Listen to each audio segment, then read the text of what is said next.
తను తాను చలనంలో లేని. చలనం అంటే ఏంటి అంటే కదలిక. కాబట్టి ఇట్లా జడ పదార్థం నుంచి అంటే జడము అంటే కదలిక లేనిది అనేది అంటారు కదా, అటువంటి పదార్థం నుంచే చలనంతో ఉండేటటువంటి రూపంలోనికి మారవచ్చా మారదా అనే విషయాన్ని చూసుకుంటే మారదు అనేది మీకు అర్థమైంది కదా. ఇప్పుడు నేను చెరగిందని చెప్పిన, రాయిందని చెప్పిన, ఇవి అయితే చలనం ఉన్నట్టు మీకు తెలుసా? లేదు. అవి ఆడబడేసాడు ఉంటావా లేదా? ఈడేంద్రా జడంలా ఉన్నాడని అంటారు కదా, జడత్వంతో ఉన్నాడని అంటారు కదా. అంటే దాని అర్థం ఏంటి? ఏడ కూర్చుంటాడు, ఏడ లేమంటే ఆడ ఉంటాడు. అదే కదా మనం అనుకునేది. సేమ్ విత్తనాలకు సంబంధించింది కూడా అదే కదా. ఏడంటే ఆడ ఉండేదానికి దానికి జీవం లేదని అనుకుంటాం. కానీ మొక్కని జీవం ఉందా లేదంటే ఏమంటాం? మొక్క జీవం ఉన్నది, జీవం ఉండే పదార్థం అనేసి అనేది మనకు తెలుసు. అది ఏమంటే చిన్న మొక్క ఉంటుంది, ఆ తర్వాత మానవుతుంది, ఆ తర్వాత అది ఏమంటారు పుష్పాలు పూలు పూస్తుంది, ఆ తర్వాత కాయలు అవుతాయి, కాయలు పండ్లు అవుతాయి, మళ్ళీ గింజలు అవుతాయి అనుకోండి. ఇటువంటి రూపంలోకి మారుతుంది కదా.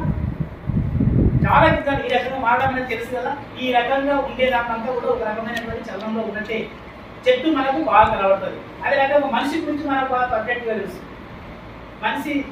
మనిషి గురించి చలనంలో ఉండేటోడని ఎట్లా అనుకుంటాం? ఒక దగ్గర కూర్చోడమ్మా అని అంటాం కదా. కొన్ని కాలాల పాదరసం అంటున్నారు, ఉండనే లేడు, ఎప్పుడు చలనంలో కూడా ఉంటాడు అని అనుకుంటారు. అంటే ఒక దగ్గర స్థిరంగా ఉన్నది వ్యక్తికి. ఆలోచన అయినా కూడా అంతే. ఇట్లా ఆలోచనలు మనిషికి వస్తాయి. ఆ ఆలోచన ద్వారా మనం ఏమవుతామంటే ఒక స్థితి నుంచి ఇంకో స్థితి, ఒక ప్రాంతం నుంచి ఇంకొక ప్రాంతానికి కదలికని ఏమంటాం? కాబట్టి ఇది చలనంలో ఉండేదిగా మనం భావిస్తాం కదా. ఇట్లా ప్రకృతిలో పదార్థాలు, ఇప్పుడు నీరు అనే దాన్ని తీసుకుంటే అందులో హైడ్రోజన్ ఆక్సిజన్, హైడ్రోజన్ గాలి, ఆక్సిజన్ గాలి, అవి రెండు కలిస్తే ఏమైపోతుందంటే నీరు ఏర్పడింది. అట్లాంటి దాంట్లోనే ఒకనొకప్పుడు సముద్ర జలాల్లో జీవం కలిగినటువంటి అమీబా అని అంటారు, ఏకకణ జీవులు అని అంటారు. అట్లాంటి ఏకకణ జీవులు తయారైనవి. ఆ ఏకకణ జీవులు కూడా కలవడం వల్ల బహుకణ జీవులు అని అంటారు. బహుకణ జీవులుగా మారినవి. బహుకణ జీవులు మారి సంక్లిష్టమైనటువంటి నిర్మాణంతో కూడుకున్నటువంటి జీవులు ఏర్పడి. ఏకకణ జీవులు అంటే అవి ఎన్ని అన్నం, అదే మనం ఎట్లయితే ఆహారం తీసుకుంటున్నామో అట్లాంటి ఆహారం తీసుకునే పరిస్థితులలో అవి దాన్ని సంపాదించుకొని చేసుకునే పరిస్థితులు లేవు. అవి ఉండే పదార్థము ఆ రకమైనటువంటి కళలుగా ఏర్పడతాయి. అటువంటి కళ దాంట్లో నీళ్ళలోనే వాటి కదలిక ఉంటుంది. నీరు దొరికితే పోతాయి, ఆ దాన్ని ఇదైతే అటువంటి కదలిక ఏం చేసింది అని అంటే బహుకణ జీవులు అదే రకంగా సంక్లిష్టమైనటువంటి నిర్మాణం కలిగినటువంటి జీవులుగా మారినవి. అటువంటి జీవులుగా మారిన దాంట్లో భాగంగానే ఉభయచరాలు అని అంటారు. ఉభయచరాలు అని అంటే నీళ్ళలో ఉండడం, తర్వాత బయట ఉండడం. అట్లా ఉండడానికి మీరు కప్పలు తెలుసు కదా. కప్పలు నీళ్ళలో ఉంటాయి, కప్పలు తెలుసు కదా. అంటే కప్పలు మీకు తెలుస్తాయి కాదు, కప్పల గురించి మీకు తెలుసు కదా అంటున్నా. కప్పలు ఏమి నీళ్ళలో ఉంటాయి, నీళ్ళలో బయట తిరుగుతారు. ఈ రకంగా ఉండే స్వభావం వాళ్ళకి ఉండదా లేదా? నీళ్ళగడ్డలు కూడా నీళ్ళలో ఉంటాయి, బయట ఉంటాయి.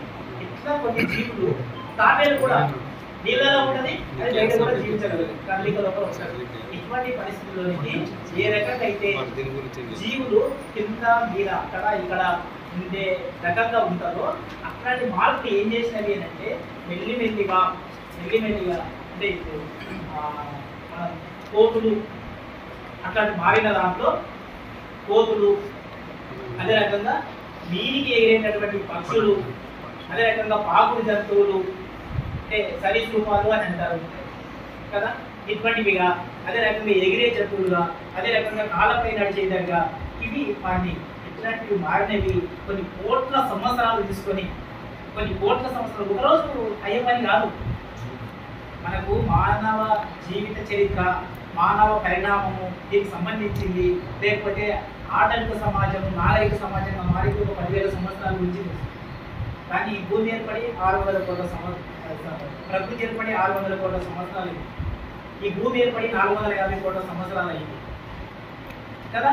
ఈ కోట్ల సంవత్సరాలు మన కోతుల సంగతి కూడా మీకు తెలుసు కదా. కోతులు ఏం చేస్తాయి? కొంచెం దూరము కాళ్ళ మీద నడుస్తాయి, నడవా? దానికి మనము పంటలు ఇచ్చినాం అనుకోండి చెందాయి, మనం రాయి ఇచ్చినాం అనుకోండి అవి కూడా గుర్తుపట్టుకొని మళ్ళీ ఎగుతాయి. ఇటువంటి ప్రశ్న కదా కోతులకు ఉంటుంది కదా. ఇట్లాంటి అంటే కోతులు కొనంగలని ఎందుకు అంటున్నానంటే మనకు ప్రకృతిలో దగ్గర ఉండే దాని గురించి నేను అంటున్నాను. ప్రకృతిలో మనం చూసే దాని గురించి అంటున్నాను. మీరు ఎప్పుడన్నా జూకి వెళ్తే నెహ్రూ జూలాజికల్ పార్క్ నా హైదరాబాద్కి వెళ్తే అందులో మనకు వరంగల్ కానీ చింపాంజీలు కానీ ఇటువంటి జీవులు కూడా మనకు కనబడతాయి. అవి దానికి తోకలు ఉండవు, దానికి తోకలు ఉండవు. తోక లేనటువంటి జీవులు కూడా ఉన్నవి అని అంటే దానిని వానరాలు అని అంటున్నారు. వానరాలు అని అంటారు. అవి దాదాపుగా మనుషుల్లాగా కొంచెం దూరం నడవగలుగుతాయి, చెట్ల మీద పట్టుకొని ఈ చేయడం అనేది తెలుసు. అట్లాంటి మీరు చెప్పండి కదా, నేనేమన్నా ఏమాత్రము జీవము లేనటువంటి నీరు సముద్రం అని అన్నా కదా, సముద్రంలో ఉండేది నీరే కదా. నీరులో కదలిక ఏం చేసింది? ఏకగల జీవులు సృష్టించింది కదా. ఏకగల జీవులు బహుగల జీవులుగా మారినాయి కదా కదా. ఈ దానిలో వేరేమైనా ప్రమేయం ఉందా? మనం కలిపినామా? ఇంకా ఎవరైనా కలిపినరా? ఏం లేకుండానే అలా కలిసినారా లేదా? ఏం లేకుండానే అదంతా కూడా సంక్లిష్ట జీవులుగా బహుగల జీవులుగా ఇంకా మారినవే లేదా? మారినాయి కదా. ఆ రకమైనటువంటి మార్పులో భాగంగా ఏర్పడిందే ఒకనొక పరిణామము అనేది. అట్లాంటి జీవుల నుంచి నేను చెప్పినటువంటి వానరాలు, అవి నర వానరాలు అనేది ఆ తర్వాత కొంచెం ఆలోచన చేసే దశకు వచ్చిందానని, లేదా తమ ఆహారాన్ని సంపాదించుకునే ప్రయత్నం చేయడం అనేది జరిగితే ఏమైతుంది? ఈ విషయాలు మనం అర్థం చేసుకోవాలి. ఎందుకు అర్థం చేసుకోవాలి అని అంటే మనం ఈరోజు ఏమనుకుంటున్నాం? పాప పుణ్యానికి కారణం ఎవరని అనుకున్న ఒక మనిషికి దరిద్రం ఆందవిస్తుంది, ఒక పూరి గుడిసెలో ఉంటాడంటే వారి పూర్వజన్మ సుకృతం అని అంటాం. ఇదేమో మన కాశీనాథ్ ఎలా మాస్ గురించి చెప్పే కదా, ఆయన రోజుకు 9 కోట్లు ఖర్చు పెట్టినా కూడా ఎంత 600 కోట్ల వరకు ఆయనకు బతరికి ఉంటారని చెప్పి అన్నాడు కదా. అన్నప్పుడు మనకు అందరికి ఏమనిపిస్తుంది? 600 సంవత్సరాల బతరికి ఆయనకు ఉపయోగపడుతుంది అని అంటే ఆయన అదృష్టమని అనుకుంటాం. అనుకుంటామా? అనుకోము. ఎట్లా అనుకుంటాము? రాత అట్లా ఉందని అనుకుంటాం. కాబట్టి ఈ రాత కర్మలు ఇవన్నీ ఏం చేస్తున్నది అంటే మంచి చెడుని ఆలోచన చేయకుండా అయితే మనిషిని మంచి చెడుని అని అంటే ఈ దానికి ఈ పేదరికానికి కారణం ఏంటి? ఈ దరిద్రానికి కారణం ఏంటి కాదా? లేదా ఆ ఉన్నత స్థితికి ఆ సంపదలకు కారణం ఏంటి అనే విషయాలు మనకు అర్థం కావాలి. అట్లా అర్థమైనప్పుడు మనం ఏం చేయగలుగుతాము?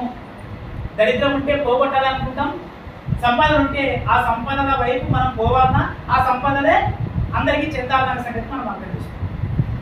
అర్థం చేసుకోవాలా? అర్థం చేసుకోకూడదా? లేకపోతే ఏమైపోతుంది?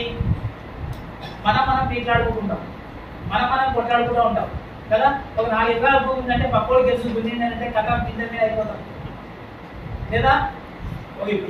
ఏ దానైనా కూడా, ఏ ఉద్యోగం చేసే వాళ్ళైనా కూడా అరే ఇంతమంది చదువుతేనే నాకేదో ఉద్యోగం వస్తారా అని చెప్పి ఒక నైరాశ్యం ఉంది. ఇంతమంది చదివితే ఉద్యోగం రాదని అనుకుంటాం. కానీ ప్రకృతిలో ఉండే ఏ జీవి కూడా ఆహార సంపాదన కోసం ఇబ్బందులు పడుతున్నాయా? అవన్నీ మనుషులకు ఏం కదలవు, అవి ఉండే ప్లేస్లలోనే ఉంటాయి. కానీ వాటికి సంపాదించింది అంటే 4 వచ్చినోడు నీరు పోయాడని అంటారు కదా. ఈ దాని సంగతి అయితే మనిషికి అందరికీ కూడా తెలుసు. చాలా కాలం పూర్వం ఇదే రకంగా అనుకుంటారు. ఇప్పుడు ఏమనుకుంటున్నాం మనము? ఇప్పుడు అసలు రివర్స్ అయిపోయింది. అసలు 4 వచ్చినోడు నీరు పోయాడే కాదు, నీవు చేసిన పాపాల వల్ల, నీ ఆలోచన లేని తనం వల్ల, నీవు సరిగ్గా లేకుండా ఉండడం వల్ల, లేదా నీవు పూర్వజన్మలో చేసిన పాపాల వల్లనే నీకు ఇదంతా అవుతుంది అని చెప్పి ఒక ఆలోచనతో పోయినాం. ఇట్లాంటి ఆలోచన ఏమంటే భావాల ఆలోచన. ఈ మార్పుల్ని, ఈ విషయాల్ని సరిగ్గా ఇటువంటి దృష్టితో ఆలోచన చేసి ముందుకు తీసుకొని పోయే ఆలోచనలు ఏమని అంటారంటే భౌతికవాద ఆలోచనలు అని అంటారు.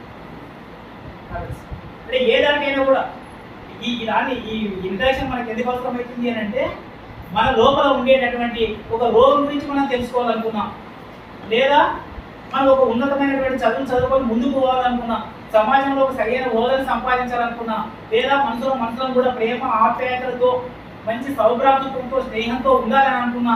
ఇప్పటి భౌతిక పరిస్థితులు మనకు అవసరం. ఎందుకంటే ఏ దాని విషయంలో కూడా అట్లా అనుకుంటాం. అన్ని రోజులు మేము కలిసి ఉండాలని అనుకున్నాం. ఎందుకు? భార్య భర్తల విషయంగా తీసుకోండి. ఆమెకు ఆయనకు అంతవరకు రాసి పెట్టినారు కాబట్టి వాళ్ళు అంతవరకే కలిసినారు అనేది చేసి ముగింపు చేసి విడాకులు చేస్తున్నారు. విడాకులు ఎందుకు అంటుందంటే విడాకులకు సంబంధించిన విషయాన్ని మాట్లాడాలనుకుంటే ఊరు బయట చింత చెట్టు కాడ పోయి కాగితం మీద ఎవరు చూడకుండా కాగితం రాసుకోవడా? ఎందుకు రాసుకుంటున్నారు అట్లా? ఎందుకు రాసుకుంటారు అని అంటే అది ఒక పాపకార్యం లాగా భావించి ఆ రకంగా విడిపోయేటటువంటి ఆ లక్షణాలు వాళ్ళు ముందే సంతరించుకోవడం వల్ల వచ్చిన ఉద్దేశంతో అటు రాసుకోవడం అనేది ఉంది. అంటే ఇంతవరకే రాసి పెట్టింది. చిన్న వయసులో చనిపోయింది అనుకోండి, ఏమనుకుంటారు? వాళ్ళు రాత అంతే ఉంది అని అనుకుంటారు. మంచి పిల్లాడు మా ఊళ్ళో పిల్లాడు చనిపోతే అదే దాంట్లో ఉండదు విమానంలో అందరు కలిసి అది కింద పడిపోయింది, చనిపోయింది. ఏమనుకుంటారు? రాత అంత మంచి రాత అంటే రాసింటారు దేవుడు. ఒక దగ్గర మీరు ఆలోచించే ప్రకృతి వైపరీత్యాలు కూడా చాలా పెరుగుతాయి. ఉన్నాయి ఇక్కడ జరిగింది కదా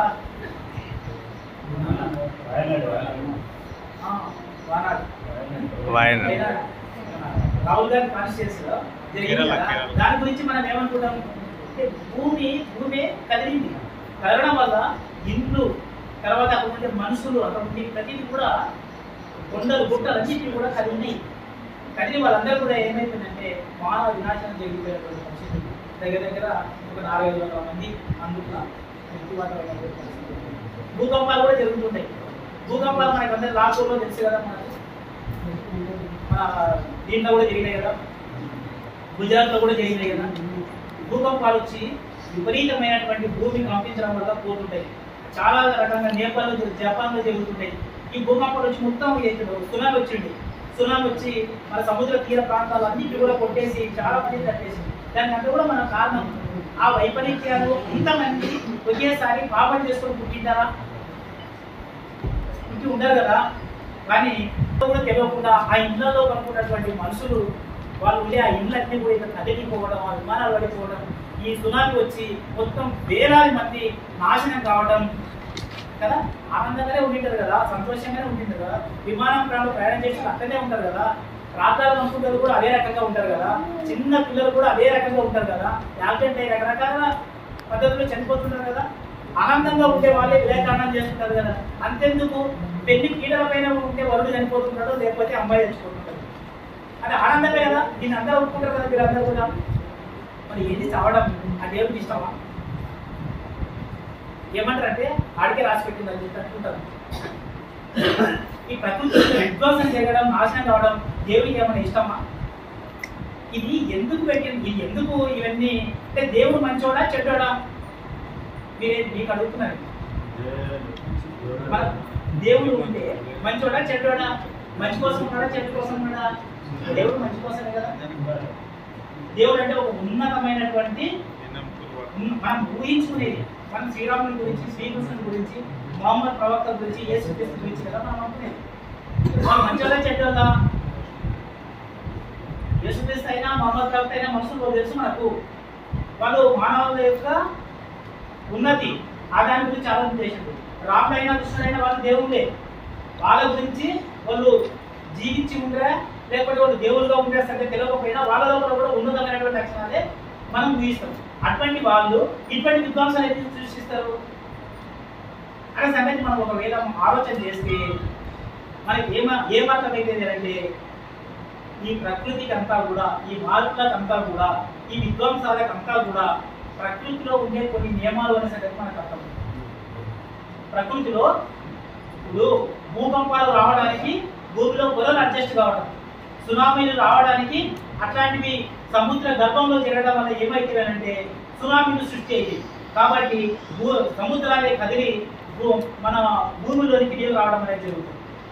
విమానం కింద పడ్డానికి మనం ఏం అర్థం చేసుకుంటాం? విమానంలో ఏదో పార్ట్ ఉంది మెకానికల్ గా అని సంగతి మనం ఆలోచన చేస్తే విమానం కింద పడిపోతున్న సంగతి మనకు అర్థం కదా.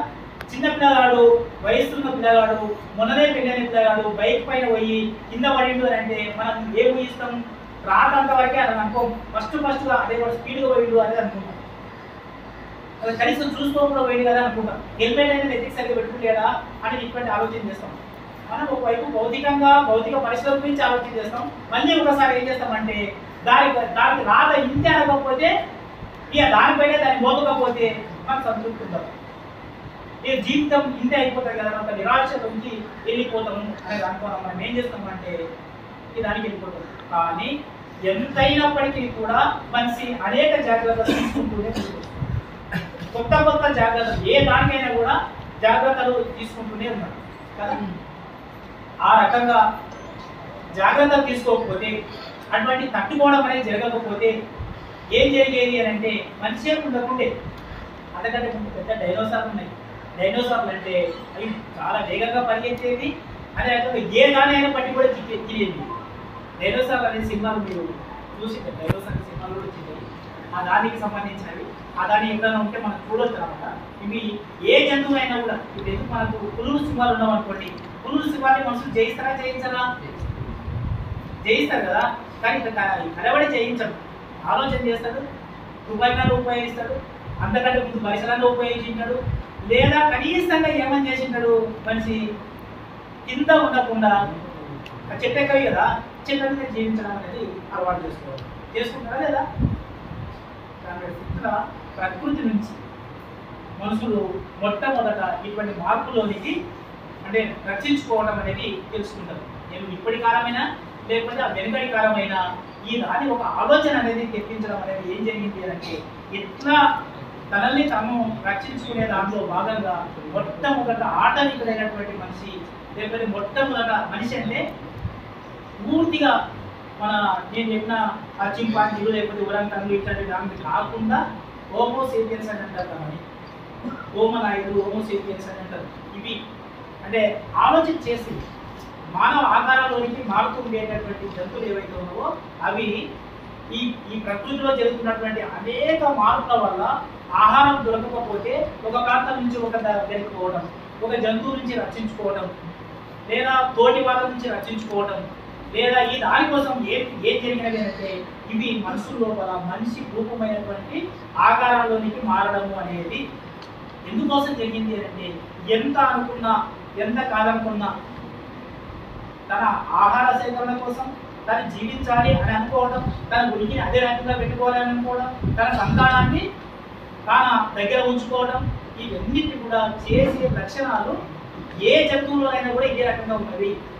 పాములు అదే ఉన్నాయి, కప్పల్లో అదే ఉన్నాయి, నీళ్ళల్లో విధానాలు అదే ఉన్నాయి, మనుషుల్లో కూడా ఇవే ఉన్నాయి కదా. ఇట్లాంటి లక్షణాలతో అంటే ఆహారాన్ని సంపాదించుకోవడం లేదా ఆహారాన్ని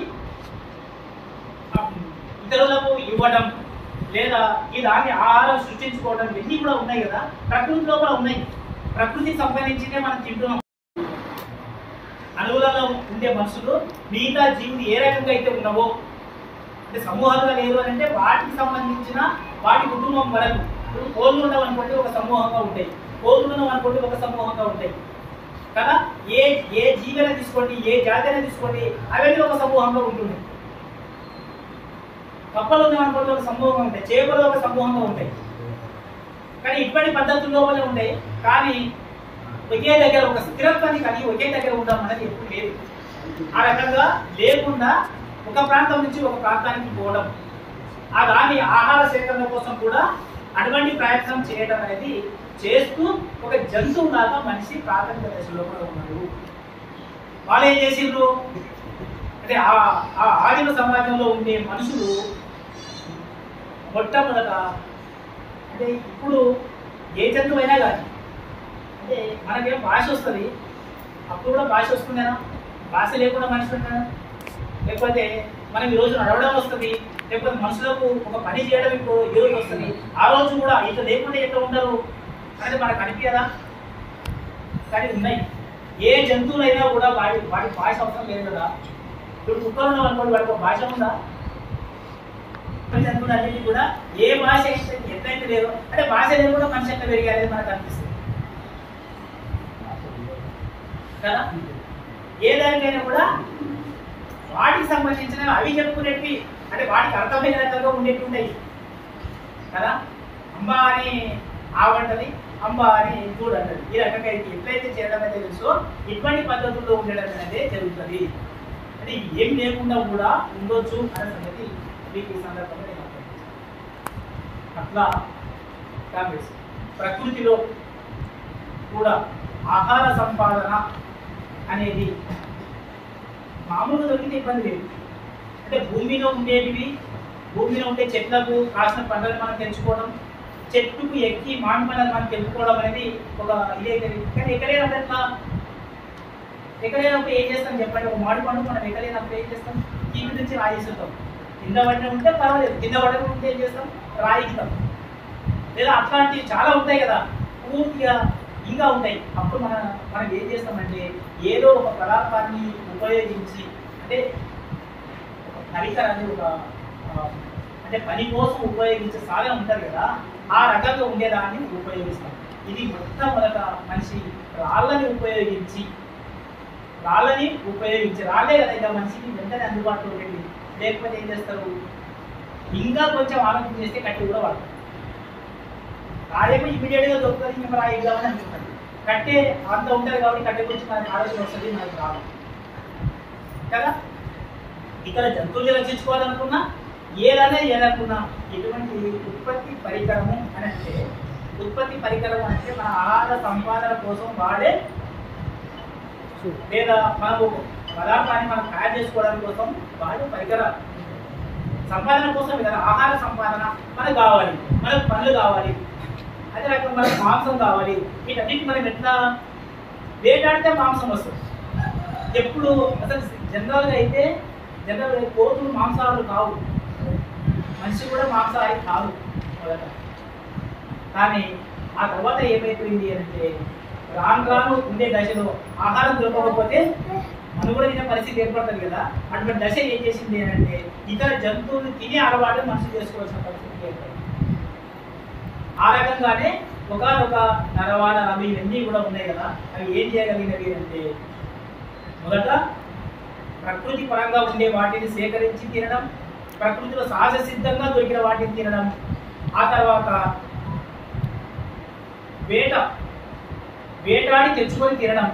ఇవి ఏ రకంగా జరిగేది అంటే, మొట్టమొదటి సమాజం ఈ రకంగా తయారైంది. దాన్ని ప్రకృతిలో ఉండేవి మాత్రమే, ఏవి కూడా మనం తయారు చేసింది కాదు. ఎట్లా ఉన్నది ఈ దాంట్లో? ఎవరు అంటే స్త్రీ పురుషులుగా ఉంటారు సమాజం. స్త్రీ పురుషులుగా ఉంటే స్త్రీ మాత్రమే ఆదిమ సమాజంలో కర్త. స్త్రీ వెంబడే, అంటే మన ఆదిశక్తి అనేది కూడా మన భారతదేశంలో కూడా అంటాం అనుకోండి, ప్రకృతిలో కూడా అని అంటాం కదా. నాలుకను ఉపయోగించి రుచి చూడగలిగి, ఇవన్నీ మనసులో ఉంటాయి. కళ్ళను ఉపయోగించి చూడగలిగి, చూసి మనము అనేక రూపాయలు మనం గుర్తిస్తాం. ఇంకా మన కళ్ళతో చూస్తే కలవారు చెప్తాం.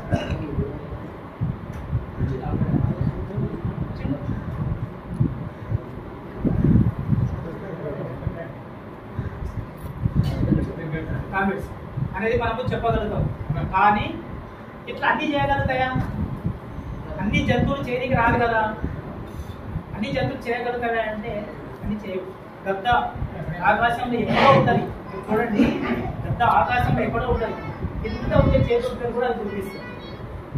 చూపు ఎంత సూక్ష్మంగా ఉండాలి కదా అర్థం చేస్తుంది.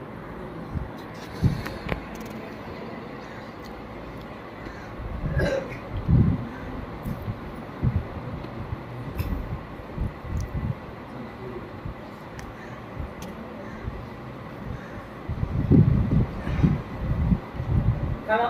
అంటే మనము ముక్కలు కూడా పసిపడతామని అంటారు. పసిపడతామని అంటారు. ఎక్కడన్నా అంటే గద్దలు కూడా పసిపడతాయి. ఆకాశంలో ఉంటాయి, అవి కింది నుంచి చూస్తాయి. గొడ్డు ఏమి తెచ్చుకుందంటే గద్దలకి ఒక దగ్గర వాడుతూ ఉంటాయి. ఎంతో దూరంతో ఉండే దానిని కూడా మనం మీదికి ఒక 10 అంతస్తుల బిల్డింగ్ నుంచి వెళ్ళామనుకోండి, ఎక్కామనుకోండి, కింద ఉండే వస్తువు అంటే ఆ మనిషిని, ఏ మనిషి అనేది మనం గుర్తించాం. అంటే ఫలానా మనిషి ఇతను అనేది మనం గుర్తించలేము. ఒక 10 అంతస్తుల బిల్డింగ్ నుంచే మనం గుర్తించలేని పరిస్థితి ఏర్పడింది. 100 అడుగులు ఎత్తు నుంచి. కానీ అది కిలోమీటర్లు అంతకంటే ఎక్కువ, అంటే 1000 మీటర్లు ఆ పైన ఉండి కూడా అవి చూస్తుంటాయి కదా. చూసి కింద ఉండేది వాటిని గుర్తించి అవి ఫలానా అనే దాన్ని పట్టుకొని పోతుంటాయి. పద్దగడ్డ అంటారు కదా, పద్దగడ్డ ఏం చేస్తుంది? అలానే దీనిని కూడా కుందేలను కూడా అవి వేటాడుకొని చిన్న జంతువులు, చిన్న పక్షులు కూడా అవి ఈ రకంగా చేయడం అనేది మనకు వస్తుంది కదా. పసిపట్టడంలో కూడా కుక్క ఎక్కడుంటే కూడా పసిపడుతుంది కదా. అంటే చూపు వాటికి ఆ రకంగా ఉంది, పసిపట్టడం అనేది కూడా ఆ రకంగా ఉంది. ఏదానైనా కూడా మాట్లాడటం కూడా తెలుసు. మనకు కొన్ని రామచిలుకలు ఉంటాయి కదా, అవి మనం అప్పచెప్తే అవి మాట్లాడటం కూడా వాటికి గుర్తుకు వస్తాయి కదా. ఏం మాట అంటే రామచిలుక అనే కోకిల కూడా తెలుసు. కోకిల కూడా పువ్వు అనేది ఆ పూలు ఇవ్వడం అనేది ఎంత మధురంగా ఎంత ఇంపుగా ఉంటుంది కదా, ఆ రకంగా ఉంటాయి. కానీ వీటన్నిటిని కూడా మనిషి చేయడం కదా. కానీ అవి ఏది అనే వాడికి ఏం తెలియదు. ఎంత దూరం నుంచి చూసినా అది ఏది అనేది దానికి తెలియదు. కానీ మనిషికి మాత్రము అంత విచక్షణ ఉంటుంది. ఆ రకంగా ఆ చూపుని లేకపోతే ఆ మాటల్ని ఏ దాని అయినా కూడా రామచిలుకని మనం పెంచుకున్న రామచిలుక ఉన్నది అనుకోండి, మీరు దానికి మంచి మాటలు రండి మీరు లోపలికి అనేది మనం నేర్పిస్తే మీరు రండి లోపలికి అని స్వాగతం సుస్వాగతం అతిథులకు అని నేర్పిస్తే స్వాగతం సుస్వాగతం అని అనిపిస్తుంది. ఏ దరిద్ర వెళ్ళిపో ఎందుకు వచ్చినవని నేర్పించాం అనుకోండి, అది ఏమంటది? ఏ దరిద్ర వెళ్ళిపో ఎందుకు వచ్చినవని అంటది. ఇంతే అంటదా? ఇంకేమని అంటది? అది ఇంత తప్పు మీరు రావాలి కదా. మీకు ఒక మంచి రాజుని తీసుకో లేకపోతే మంచి మర్యాదస్తునైనా కూడా అదే మాట్లాడుతుంది. అదే రకంగా ఎంత దొంగనైనా కానీ ఎవరైనా కానీ వచ్చిన వాళ్ళకి కానీ మనకి ఇదే రండి సుస్వాగతం అని నేర్పించాం అనుకోండి, రండి సుస్వాగతం అంటారు దొంగలకి. అంటదా కదా? ఈ రకంగా అంటే మాట వరకే విషయం.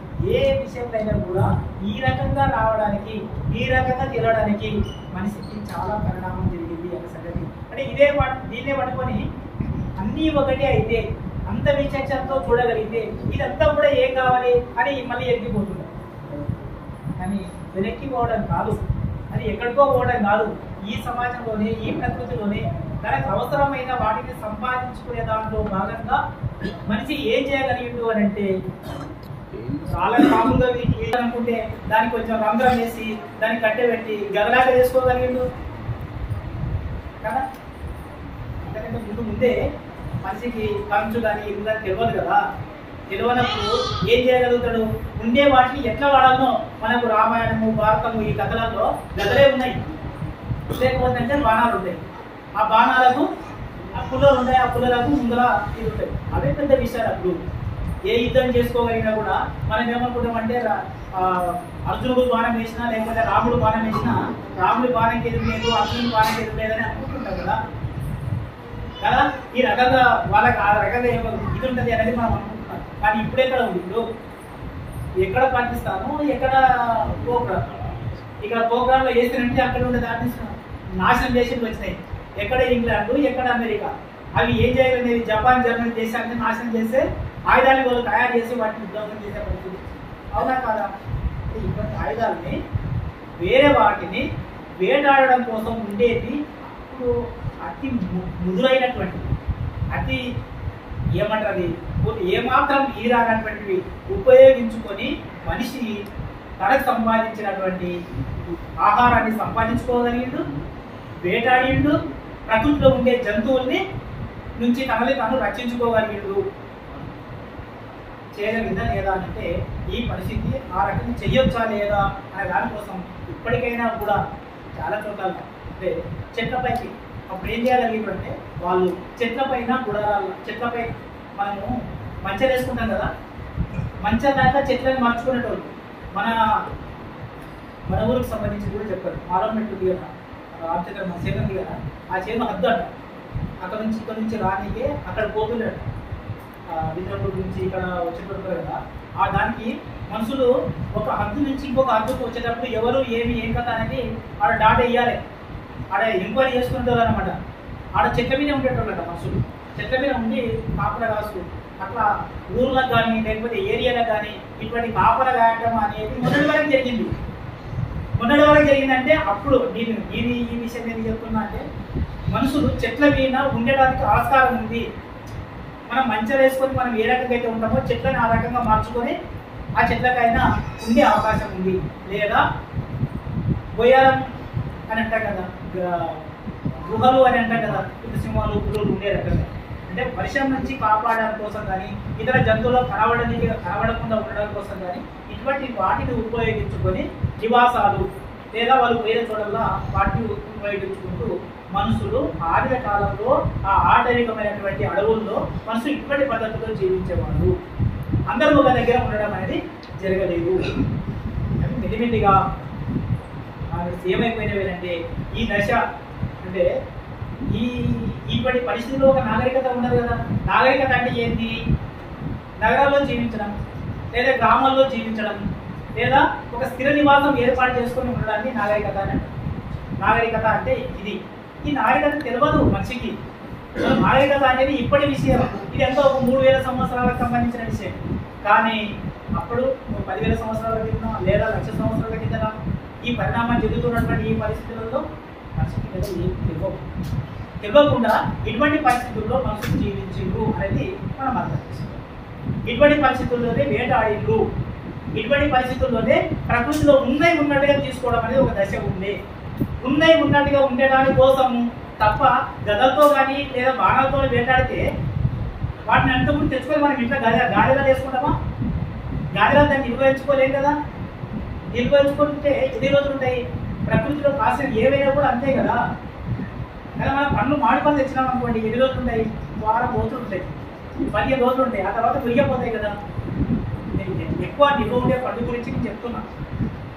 కానీ మామూలుగా అయితే అరటి పండు అనుకోండి, తెచ్చుకోవడం 2 రోజులు 3 రోజులు మురిగిపోతుంది. ఏ పండు అయినా కూడా అదే రకంగా ఉంటుంది. మాంసం ఉందనుకోండి, ఎంత 4 గంటల మురిగిపోవడం మొదలు పెడుతుంది కదా. ఎంత పెద్ద జంతువులు 8 గంటల చంపి తెచ్చి పెట్టుకున్నా ఎన్నో రోజులకు మాంసం కావచ్చు తినేకి. కానీ అది ఉండడం ఏమవుతుంది?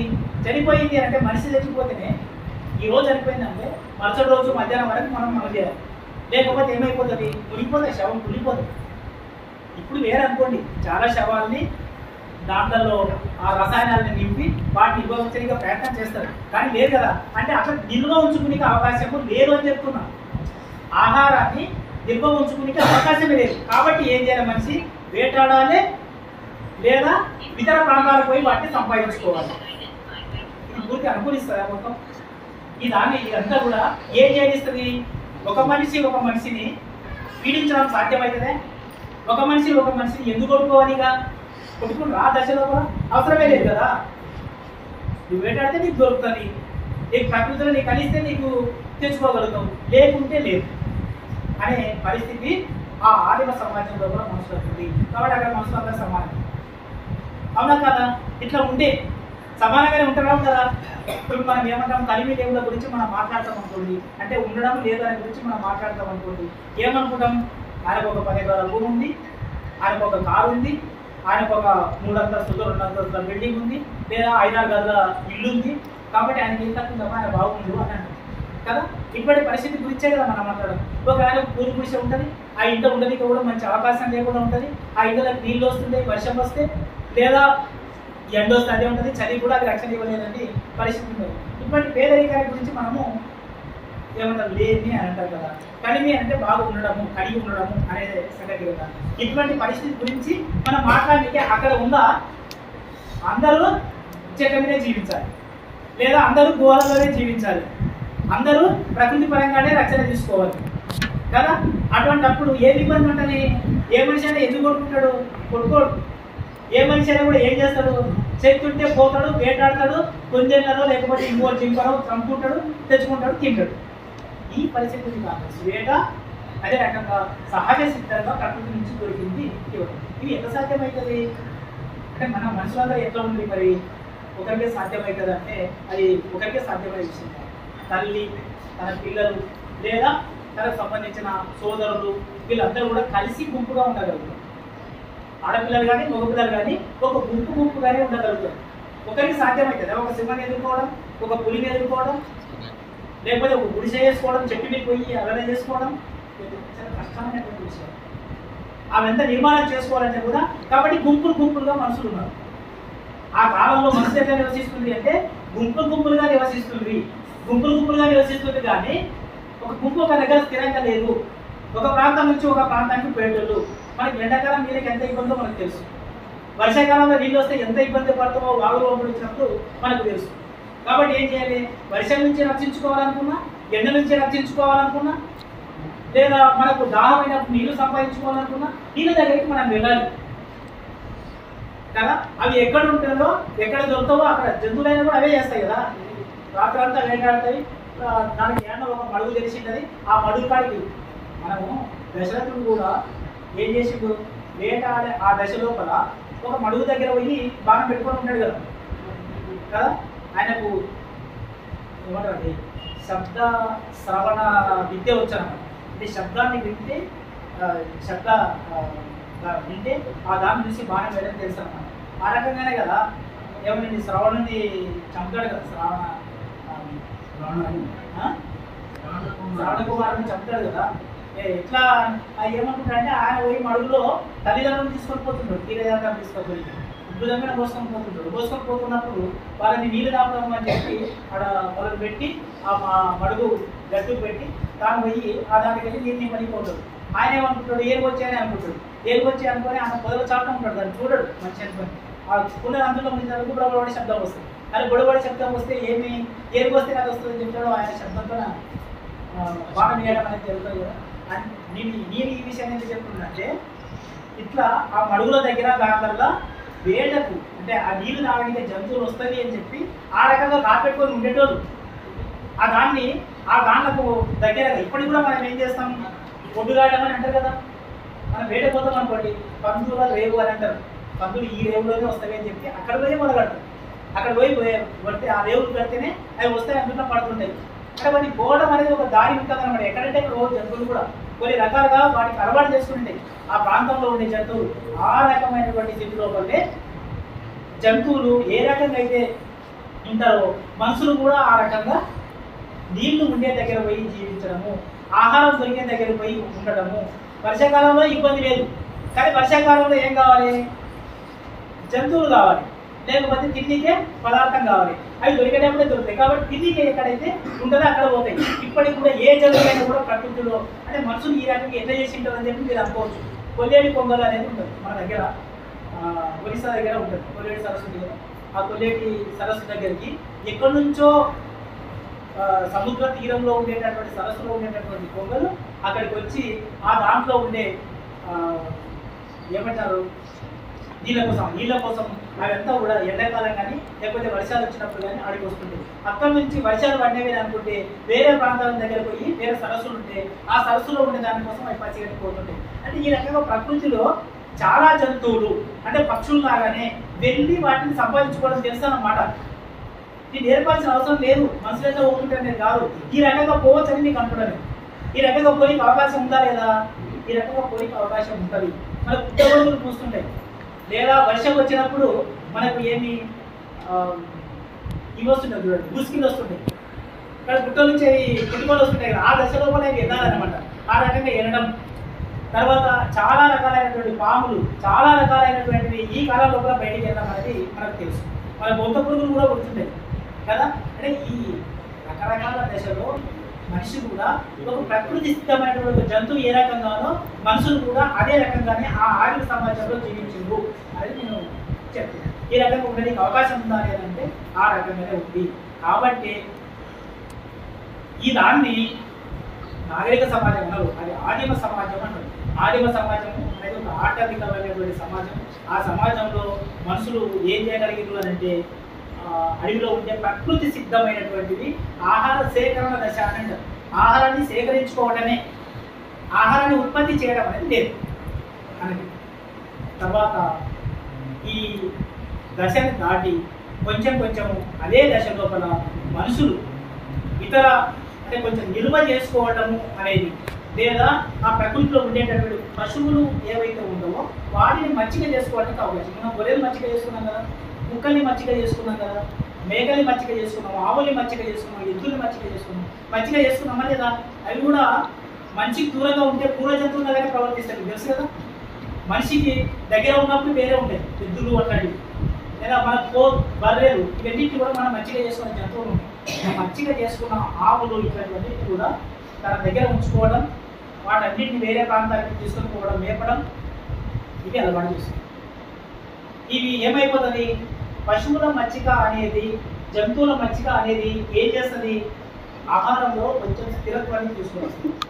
గతంలో ప్రతిదానికి కూరగాయలు అంటే మనకు అవసరమైన తిండికి అంటే వేటాడితే కుందేలు వేటాడితే కానీ, లేకపోతే అంటే జింకని వేటాడితే కానీ, లేకపోతే ఏదైనా కానీ ప్రకృతిలో ఉండే పందిని వేటాడితే కానీ మనిషికి ఆహారం వచ్చేది. అట్లాంటిది మనమే సాగినాం అని అనుకోండి, ఒక ఆవును సాగాం అనుకోండి, ఏమవుతుంది, అది పాలిస్తుంది, పెరిగిస్తుంది, అదే రకంగా మాంసం ఇస్తుంది. అదే రకంగా ఎద్దుల్ని అటువంటి వాటిని కూడా ఇస్తుంది. వాటన్నిటిని కూడా మన దగ్గర పెట్టుకుంటే ఆ దాంట్లో మీద వేరే వస్తువులు కూడా మనం తీసుకొని పోయి వేరే ప్రాంతానికి మనం ట్రాన్స్పోర్ట్ చేసుకుని కూడా ఉపయోగపడుతుంది. ఎంత ఇది ఉంటుంది చెప్పండి.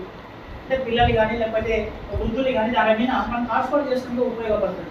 గుర్రాలు అటువంటి పనికి వచ్చినాయి, కంచరగాడిదలు అదే రకంగా వచ్చినాయి. ఇవన్నీ ఒకే దగ్గర ముఖ్యమైన అనుకోకండి.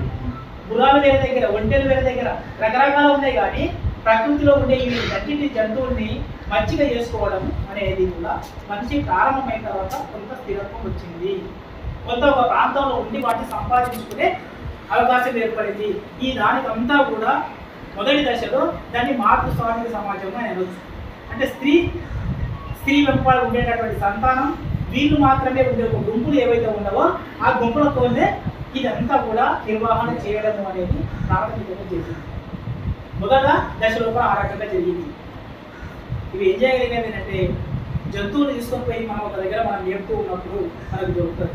లేదా నీటి సంతాన ఉత్పత్తికి సంబంధించి పిల్లలు కన్నా ఎలా కూడా చెప్తారు కదా, అటువంటి పరిస్థితుల్లో ఏం చేయాల్సి వస్తుంది? స్త్రీ కొంతకాలమైనా కనీసం నెల 2 నెలలు అయినా పిల్లల కోసం ఇంటి దగ్గర ఉండాల్సి వస్తుంది కదా.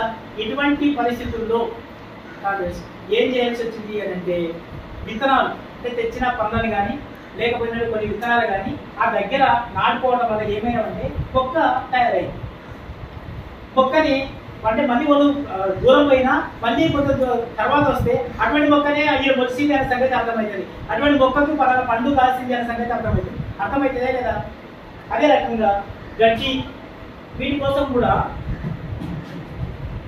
నదీ తీర ప్రాంతాల్లోకి వెళ్ళాల్సి వస్తుంది, లేకపోతే నీటి పొలం దగ్గరికి వెళ్ళాల్సి వస్తుంది. ఇటువంటి దగ్గర గడ్డి సంపం గ్యారెంటీ కోసం అంటే ఆహార గ్యారెంటీ కోసం కొన్ని పనులు అయినా కూడా మిగులు ఉండదు. ఈ సమాజంలో ఈ మాతృస్వామిక సమాజంలో ఈ గుంపులలో కూడా మిగిలేం ఉండదు. ఉండేదాన్ని అంతా కూడా వాళ్ళు ఆ రోజుకు సంపాదించుకోవడం, ఆ రోజుకు తినడం అయితే సరిపోయింది. కానీ ఏం చేయాల్సి వస్తుంది? ఆ పొలం దగ్గరికి వేరే వాళ్ళు వస్తే ఇబ్బంది అవుతుంది, నీళ్లు పోతే వెళ్ళేది వస్తుంది. లేదా ఇతర పొలం దగ్గరికి నీళ్లు లేకుంటే ఇతర గుంపుల దగ్గరికి పోయి దర్శనం జరిగింది. గుంపులకు దర్శనం జరిగితే ఏమైపోతుంది? ఏం చేయాల్సి వస్తుంది అంటే అతని గుంపులు మొత్తం చంపితే కానీ ఇతర గుంపు మనగలుగుతుంది. ఇతర గుంపులు కూడా జంతువులు ఉంటాయి కదా, ఇతర గుంపులో ఉండే మనుషులు కూడా ఉంటారు కదా. ఈ మనుషులు ఏం చేయాలి అంటే అతలని పూర్తిగా నాశనమే చేయాలి. నాశనం చేస్తే కానీ ఆ నీటి వనరులు వాళ్ళకు దొరుకుతుంది, లేదా ఆ ప్రాంతం వాళ్ళకి దొరుకుతుంది. వీటన్నిటిని సాధనం చేసుకోవాలి అని అనుకున్నప్పుడు ఏం చేయాలంటే ఖచ్చితంగా యుద్ధాలే అవసరం. యుద్ధాలు అని అనుకున్నప్పుడు యుద్ధానికి సంబంధించిన ఆయుధాలే అవసరమైంది. ఆయుధాలు గదలు కావచ్చు, ఈటలు కావచ్చు, లేకపోతే బాణాలు కావచ్చు. వీటి ద్వారానే మనం అప్పుడు యుద్ధాలు చేసుకునేటోళ్ళు, కలవాడేటోళ్ళు ఆ రకంగా ధ్వంసం చేసుకోవడం అనేది జరిగింది. కానీ మెల్లిమెల్లిగా ఈ పశు పోషణ, పశువులకు సంబంధించిన మేత ఇవన్నీ ఏం చేయాలంటే ఒక్కొక్క ప్రాంతంలో జరుగుతాయి. అన్నీ ఒకే గుంపులో ఇట్లా పుట్టగొడుగులాగా ఇట్లా పుట్టుకొని వచ్చి అవి అందరికీ లభ్యం కావడం అనేది జరగదు. కానీ ఏం జరుగుతుంది అని అంటే ఒక్కొక్కరికి ఒక విషయం తెలుస్తుంది. కాబట్టి ఒక దగ్గర వ్యవసాయానికి సంబంధించి ఈ రకంగా మనం తెచ్చుకోవచ్చు, ఒక దగ్గర పశువులకు సంబంధించింది ఈ రకంగా, లేదా యుద్ధానికి సంబంధించింది పలానా వాడిని నాశనం చేస్తే కానీ మేము ఉండగలుగుతాము అనేది. లేకపోతే ఆకలితో అలమటించాలి, ఆకలితో రకరకాలు చనిపోవాలి. మనం ఈరోజు చేపలు తింటాం, లేకపోతే జంతువులు తింటాం, కోళ్ళను తింటాం. ఇవన్నీ తినడం పాపమని అనుకుంటామా? మనం పాపమని అనుకుంటామా? పాపం అనుకుంటే ఒక గొర్రె కోసమా? పాపం అంటే ఒక కోటి కోసమా? పోయేం కదా, అది జాలి పుడుతుంది. కానీ మాంసం వండితే మాత్రం ప్రశాంతంగా మనం అందరం అంటే పంటి రుచిని ఆస్వాదిస్తామనే చెప్పండి, చేస్తాం కదా. అదే రకంగా అంటే వాళ్ళు ఆహారాన్ని ఆస్వాదించడానికి కాదు, జీవించడానికి. వాళ్ళు బతి ఉండాలి అని అంటే యుద్ధమే చేయాలి, అక్కడ మనుషులు చంపేస్తేనే వాళ్ళకు ఆ వనరులు దొరుకుతాయి, లేకపోతే కాబట్టి అనివార్యంగా చిన్న చేప పెద్ద చేపని మింగే ధర్మం అనే సంగతి మనకు తెలుసు కదా. ఇది ప్రకృతిలో సహజంగా జరుగుతుంది. గద్దలు ఏం చేస్తాయి? కోడి పిల్లలు ఎత్తుకోలేదు, లేకపోతే గద్దంతరం లేదు. ఈ పులిముదల మనుషులు పడి నా గురించి మీరు మంచోడు అని అనుకుంటాను. నేను పులిముదల ఏం చేస్తాను? పులి మంచోడా నిలిచిపెడతానే, మంచోడా నిలిచిపెడితే అది చచ్చిపోతుంది. దాని ఆకలి అయింది కదా. కానీ ఆకలి తిరిగింది అనుకోండి, అది ఏం చంపాలి ఎవరిని. ఆకలి అయినప్పుడు ఆ పరిస్థితిలోకి ఎదుగుతుంది. సేమ్ ఇదే పరిస్థితి ఆ ఆదిమ సమాజంలో ఉండే మనుషులు కూడా ఏం చేయగలిగారు అంటే ధ్వంసాలు చేసుకున్నారు, నాశనం చేసుకోవడం, చంపడం చేసి. కానీ నీరు లేదు. ఏం చేయాలి వాళ్ళని తీసుకొని వచ్చి?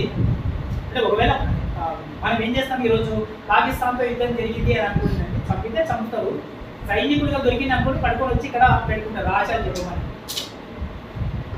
అప్పుడు ఏం చేసేవాళ్ళు అంటే ఆ రకంగా యుద్ధం చేసేటప్పుడు పశువులు అవసరమైనవి కదా, వ్యవసాయం కూడా కొంచెం తెలిసింది కదా.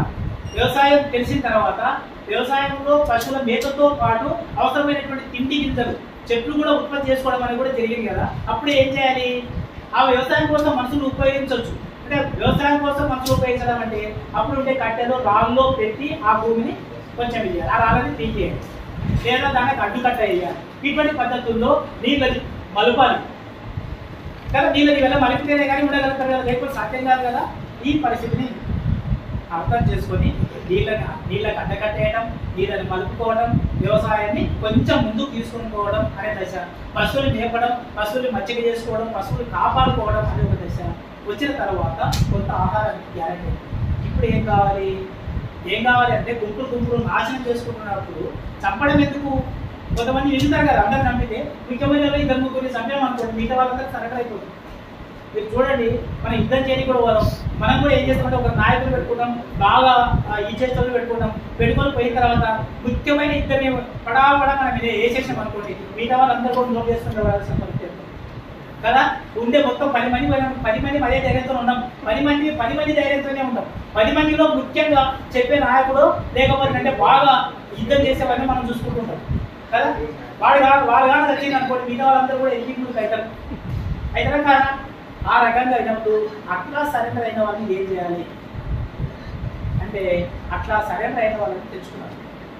అట్లా సరెండర్ అయిన వాళ్ళని తెచ్చుకొని ఏం చేసేవారు అంటే ఈ మేకలు కానీ పెట్టిండు, ఆ ఆవులు కానీ పెట్టిండు, ఈ వ్యవసాయంలో ఉపయోగించే మనుషులుగా పెట్టుకుంటే అది కూడా మేమే. అప్పుడు కూడా వాళ్ళని మనుషులుగానే చూసిండు. వాళ్ళని వెంటనే ఇక నీకు వచ్చినావు కదా, నీకు ఈ పని చేసుకుంటూ ఉంటే నీకు వేరే అనేది కాదు. అప్పుడు ఈ దాంట్లో కోసం మనుషులు అవసరమే. మరింత విస్తారంగా వాళ్ళని చేయడం వల్ల ఏమంటే ఒక మనిషి చేసే పని అంటే ఒక మనిషి ఒక 10 ఆవులు కాస్తారు కదా, ఏం ఇబ్బంది లేదు కదా. 10 ఆవులు ఎందుకు? ఒకవేళ మేత తేగలిగిందంటే వేరే కుటుంబాలకు సంబంధించిన 100 ఆవులు అయినా ఒక మనిషి కాగలుగుతారు, కానీ మేత అవసరం అవుతుంది కదా. గట్టి మనం ఉత్పత్తి చేయడానికి మనకు అవసరం తెలిసిపోయింది. గట్టి ఉత్పత్తి చేసిన తర్వాత మనకు ఆహారం కూడా కొంత, నీళ్లు కూడా కొంత మనకు లభ్యమవుతున్న పరిస్థితి తెలిసిన తర్వాత మనిషి ఏం చేయగలుగుతుందంటే వాళ్ళని ఉపయోగించుకొని ఈ పని చేయగలుగుతుంది. ఈ మనిషి అక్కడే అంటే ఓడిపోయిన వాళ్ళని తెచ్చుకున్నది మనం ఈయన పెట్టుకుంటే వీళ్ళు స్థిరంగానే ఉంటారా? ఈ మనుషుల్లో వాళ్ళు కలిసిపోతారు అంత సులభంగా? ఇదేనా అనుకోరు కదా. కాబట్టి వాళ్ళు పారిపోయి కూడా ప్రయత్నం చేస్తారు కదా. వాళ్ళు బలవంతంగా పని చేయమంటే కూడా వాళ్ళ అక్కడ గుంపున ఇదైపోయింది. మనము ఎందుకు ఒక కోడి పిల్లని ఇంకో కోడి పిల్ల గుంపులో కలపండి కలిపేది కదని ఉంటుందా? కోడి పిల్ల కలిపి పొడిచి పెద్ద కోడి ఏం చేస్తుందంటే ఆ పిల్లని మంచిగా చేసుకుంటుంది. లేదా గొర్రెని మంద నుంచి ఒక మందిని చేస్తే కూడా గొర్రె కూడా అంత సులభంగా దానికి మంచిది కాదు. కుక్కని ఒక మంద నుంచి ఇంకో దానికి తెచ్చాము అనుకోండి, కుక్కలు కూడా ఉండవు. ఏవైనా కానీ జంతువులు ఏ రకంగా అయితే ఉంటావో అట్లా తెలిసిన మనుషులు పట్టుబడి ఇదే పని చేయమంటే కూడా అంత జాగ్రత్తగా చేయరు కదా. వాళ్ళు ఎంత సమానంగా చూసినా కూడా ఉండే పరిస్థితి లేదు. కాబట్టి ఏం చేయాల్సి వస్తుంది అంటే మెల్లిమెల్లిగా వాళ్ళని స్వాధీనం చేసుకోవడానికి బలప్రయోగం చేయాల్సి వస్తుంది. బలప్రయోగం చేయాలి అని అంటే వాళ్ళందరినీ అందులో బలంగా ఉండేటోడు ఇంటి ఏమంటాడు, వీళ్ళందరూ కూడా నాశనం చేసి వాడు వెళ్ళిపోయే పరిస్థితి. బలంగా ఉండే గుంపు వాళ్ళే ఒక గుంపు కట్టినప్పుడు వీళ్ళందరినీ తీసేసే పరిస్థితి. కాబట్టి వాళ్ళందరినీ ఈ పనులు చేయించాలి అని అన్నప్పుడు వాళ్ళని లొంగ తీసుకోవాలి అని అంటే లొంగ తీసుకోవడం కోసం ఏం చేయాల్సి వస్తుంది? వెంటనే చెప్పండి. లొంగ తీసుకోవాలంటే ఏం చేయాల్సి వస్తుంది? చేతిలో కట్టబడుకోవాల్సి వస్తుంది. మనం పశువుని కట్టేమనుకొని మనం మందరించాలి. లేకపోతే ఏ దాన్నైనా కూడా కుక్కనైనా కూడా మనకు మెదకు పనులు పెట్టే కొన్ని రోజులు ఉంచాలి. లేదా కోళ్ళనైనా కూడా 4 రోజులు ఇంటి దగ్గర కట్టేసుకొని కోడికి మనం అలవాటు చేయాల్సి వస్తుంది. ఏ జంతువులైనా కూడా ఇదే రకంగా మంచిగా ఎట్లయితే చేసుకుంటామో అదే రకంగా మనిషి కొంచెం ఆలోచన చేసేవాడైనప్పటికీ కొన్ని మాటలు మాట్లాడేవాడు అయినప్పటికీ కూడా ఇతర మందాల్లో ఇతర గుంపుల్లో వాళ్ళు ఇది చేయగలిగే పరిస్థితి ఏర్పడాలి అని అంటే వాళ్ళని ఏం చేయాల్సి వచ్చింది అని అంటే వాళ్ళని లొంగ తీసుకోవడం కోసం బలప్రయోగం చేయాల్సి వచ్చింది. ఈ బలప్రయోగం చేయడాన్ని ఏమంటారు అంటే ఈ బల ప్రయోగం చేయడమే రాజ్యం. ఇప్పుడైనా ఏం చేస్తారు పోలీసులు? ఇప్పుడైనా వర్కర్స్ సమ్మె చేస్తుంటే ఏం చేస్తారు? లాఠీ చార్జ్ చేస్తారు, ఊరికి తోస్తారు కదా. ఏమన్నట్ట ఆ దాన్ని తిరస్కరిస్తున్నాను, పని చేయమంటే సరిపోతుంది, ఫ్యాక్టరీ మూత పడుతుంది అని చెప్పి అని అంటారు కదా. ఎవరికైనా టీచర్స్ల పైన అయినా కానీ ఏ దానిపైన కూడా ఏం చేయాల్సి వస్తుంది అని అంటే సైన్యం కానీ పోలీసు కానీ ఎందుకోసం ఉండాల్సి వస్తుంది? ఇప్పుడు ఏం చేస్తుంది సైన్యం కానీ పోలీసు కానీ? దొంగతనాలు అరికట్టి కూడా అది దొంగతనాలు అరికట్టడానికి కాదు అది ఉండేది. ఈ మనసులందరూ కూడా ఆర్డర్గా పెట్టడానికి, ఈ మనసులందరూ కూడా ఒక పనిలో పెట్టడానికి కోసం మాత్రమే ఉంటాయి. అవి ఎప్పుడు యజమానికి నాకు ఇబ్బంది కలిగింది అనే ప్రతి సందర్భంలో మీరు ఎక్కడైనా చూడండి, అప్పుడు ఎవరికి తెచ్చుతారు? పోలీసు మిలిటరీ దిగిందన్నట్టు. పోలీసు మిలిటరీ దిగిందంటే ఆడ అరజడి, ఆడ పని జరగడం లేదనేది అర్థం. మనం తెలంగాణ మూవ్మెంట్ చూసాం కదా. తెలంగాణ మూవ్మెంట్లో ఏం చేసిండ్రు? స్కూళ్ళు నడిచిలేవు, పరిశ్రమలు నడిచిలేవు, బిజిలీ బంద్ కరెంటు కూడా బంద్ పెట్టిండ్రు. ప్రతి దాన్ని బంద్ పెట్టినప్పుడు ఏం చేసిండ్రు? పోలీసు వాళ్ళని తీసుకొచ్చిండ్రు, లేకపోతే మిలిటరీ దించిండ్రు, మనుషులందరూ కూడా కట్టడి చేసిండ్రా లేదా?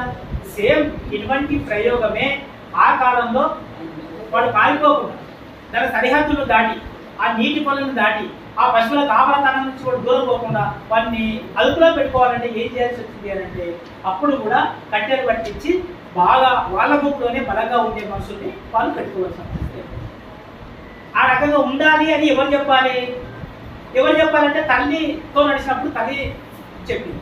తల్లి ఆధ్వర్యంలో నడుస్తున్నప్పుడు ఆ మాతృస్వామిక గణాలు ఏవైతే ఉండవో దాన్ని ఆదిమ సమాజంలో ఆ రకంగా గుంపుగా ఉండడం ఏమంటే గణ సమాజము అని అంటారు. గణాలుగా ఉన్నారు. ఆ గణాలుగా ఉండేటప్పుడు నీవు నేను అనే తేడా లేదు, అన్ని గణాలు సమానమే. ఆ గణాల్లో ఉండేటోళ్ళు ఏం చేసేటోళ్ళు? నీ వేటకో, నీ పశువుల దగ్గరికో, లేదా నీవు ఈ పనికి వెళ్ళు అని ఆదేశించడానికి చెప్పే ఒక మనిషిని వాళ్ళే ఆ గణంలో ఉండేటోళ్ళు ఎన్నుకుంటారు. వాళ్ళు 10 మంది ఉండొచ్చు, 20 మంది ఉండొచ్చు, 30 మంది ఉండొచ్చు. ఆయా ప్రాంతాల్లో వాళ్ళు ఉండేటోళ్ళు. ఆయా ప్రాంతంలో ఉండేటోళ్ళు అందరూ కూడా ఒక విస్తృతమైనటువంటి ప్రాంతం ఉందనుకోండి, కోడకుండా ఒక 1000 ఎకరాల భూమి ఉంది, ఇక్కడ నీళ్లు ఉన్నాయి, ఇక్కడ పశువులు మేపడానికి స్థలం ఉంది అని అనుకుంటే ఇక 5-10 గణాలు ఉన్నాయని కూడా ఆ గణాలకు సంబంధించిన వాళ్ళందరూ కూడా కలిసి ఒక దగ్గర కూర్చొని ఈ ప్రాంతానికి వేరే వాళ్ళు రాకూడదు అని కట్టడి చేయడం, ఈ ప్రదేశాన్ని మనం రక్షించుకోవడం అని ఒక కట్టడి చేయడం. ఇది చేయాలంటే ఎవరు చెప్పాలి అంటే ఈ గణాల్లో ఉంటే ప్రతి ఒక్కరు ఒక దగ్గర కూర్చొని ఏం చేసే వాళ్ళు అంటే ఆ గణాలకు అంతా సంబంధించి ఒక తెగ నాయకుడు ఎన్నుకునేది. ఆ తెగ నాయకుడే ఆ విషయం చెప్తే మనం అందరం కూడా వినాలి అనేది వచ్చింది. ఇది ఈ యుద్ధాలు ఉన్నాయి కదా, గణాలు నాశనం చేసుకోవడం అనేది ఉంది కదా, మనుషులందరినీ పోగు చేసుకోవడం అనేది ఉంది కదా. ఆ పోగైన మనుషులతో చేయడం వల్ల ఉత్పత్తి బాగా పెరుగుతుంది. పెరుగుతుంది కదా. ఈ పని పశువులు మేపే పని ఇచ్చేయాలి, వేటాడే పని ఇచ్చేయాలి, లేదా ఇతర ప్రాంతానికి వెళ్తే పని ఇంకొకటి చేయాలి, ఇతర గణాలను నాశనం చేసే పని కొంతమంది చేయాలి అనే డివిజన్ వచ్చింది.